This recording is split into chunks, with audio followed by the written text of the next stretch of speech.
On January 26, 2013, a band of Al-Qaeda militants entered the ancient city of Timbuktu on the southern edge of the Sahara Desert.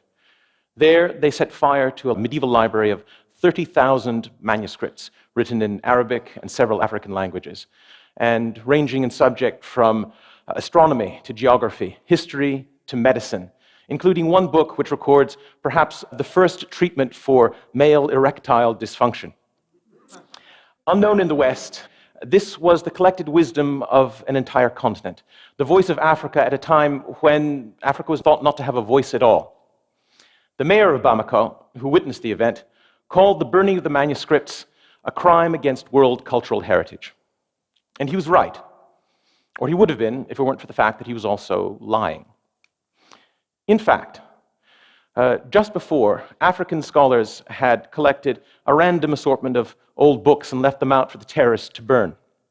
Today, the collection lies hidden in Bamako, the capital of Mali, moldering in the high humidity. What was rescued by ruse is now once again in jeopardy, this time by climate. But Africa and the far-flung corners of the world are not the only places, or even the main places, in which manuscripts that could change the history of world culture are in jeopardy. Several years ago, I conducted a survey of European research libraries and discovered that, at the barest minimum, there are 60,000 manuscripts pre-1500 that are illegible because of water damage, fading, mold, and chemical reagents. The real number is likely double that. And that doesn't even count Renaissance manuscripts and modern manuscripts and cultural heritage objects such as maps. What if there were a technology that could recover these lost and unknown works? Imagine worldwide how a trove of hundreds of thousands of previously unknown texts could radically transform our knowledge of the past. Imagine what unknown classics we would discover, which would rewrite the canons of literature, history, philosophy, music. Or, more provocatively, that could rewrite our cultural identities, building new bridges between people and culture. These are the questions that transformed me from a medieval scholar, a reader of texts, into a textual scientist.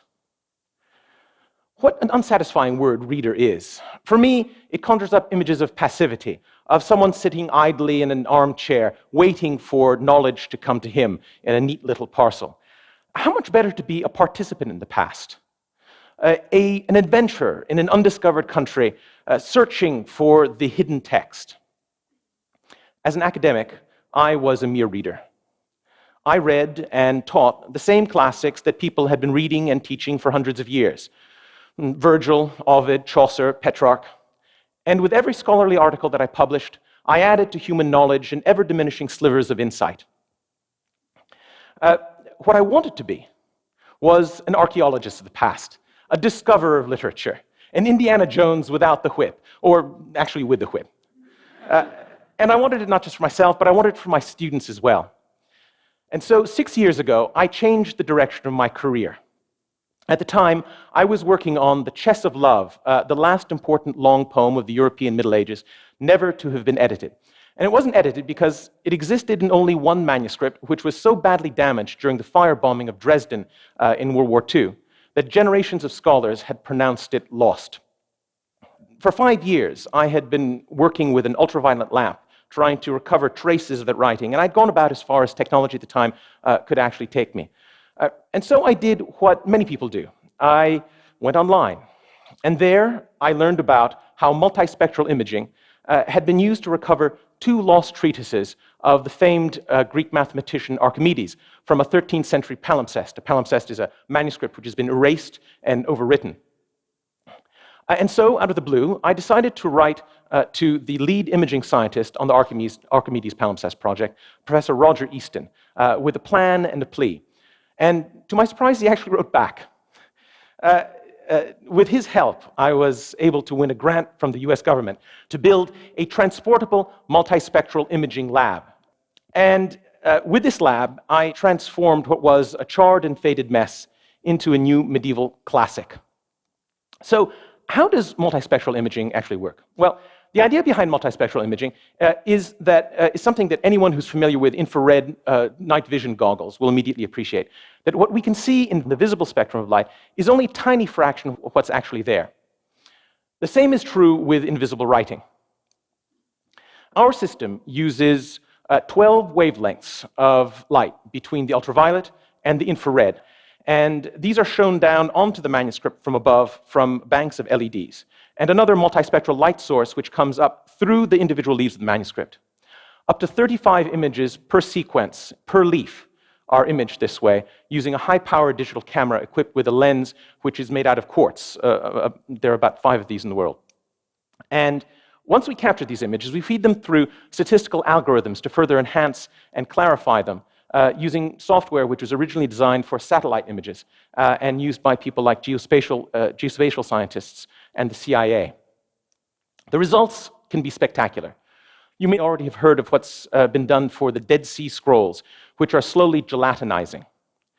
Using infrared, we've been able to read even the darkest corners of the Dead Sea Scrolls.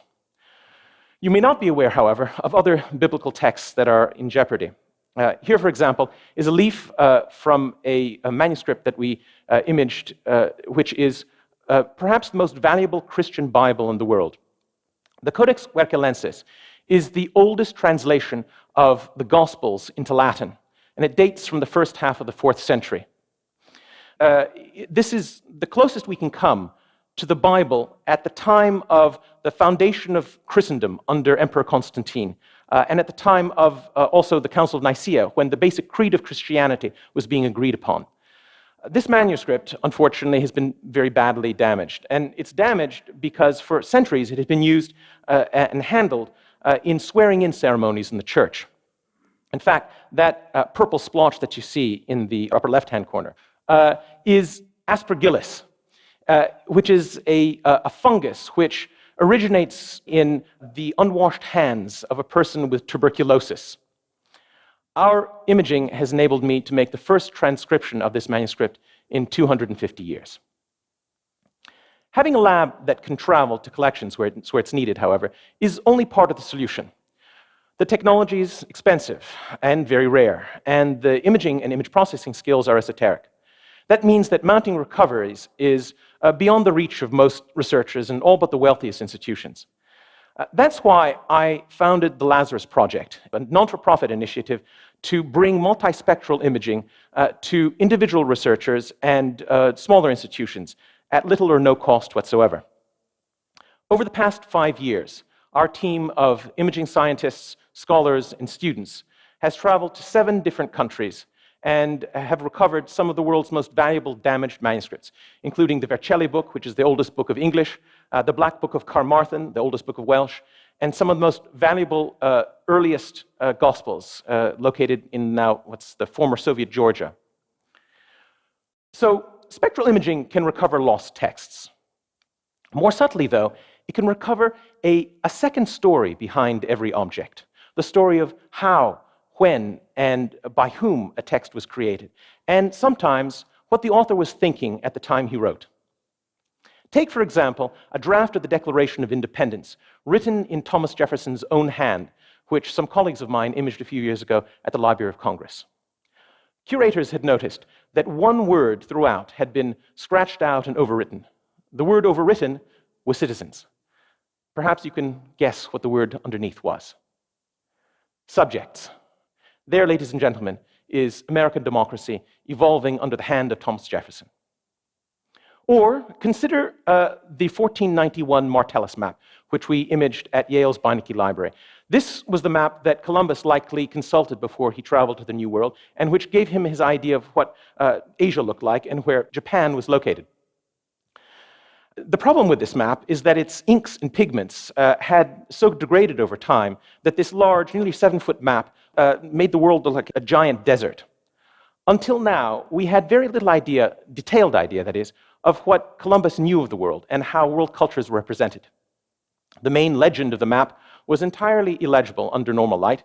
Ultraviolet did very little for it. Multispectral gave us everything. In Asia, we learned of monsters with ears so long that they could cover the creature's entire body. In Africa, about a snake who could cause the ground to smoke. Like starlight, which can convey images of the way the universe looked in the distant past, so multispectral light can take us back to the first stuttering moments of an object's creation. Through this lens, we witness the mistakes, the changes of mind, the naivetes, the uncensored thoughts, the imperfections of the human imagination that allow these hallowed objects and their authors to become more real, that make history closer to us. What about the future?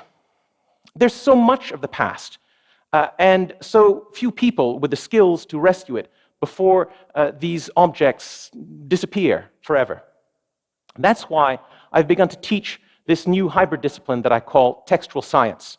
Textual science is a marriage of the traditional skills of the literary scholar, the ability to read old languages and old handwriting, the knowledge of how texts are made in order to be able to place and date them, with new techniques like imaging science, the chemistry of inks and pigments, computer-aided optical character recognition.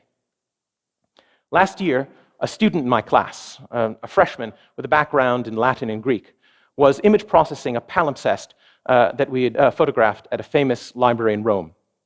As he worked, tiny Greek writing began to appear from behind the text. Everyone gathered around, and he read a line from a lost work of the Greek comic dramatist Menander. This was the first time in well over 1,000 years that those words had been pronounced aloud. In that moment, he became a scholar.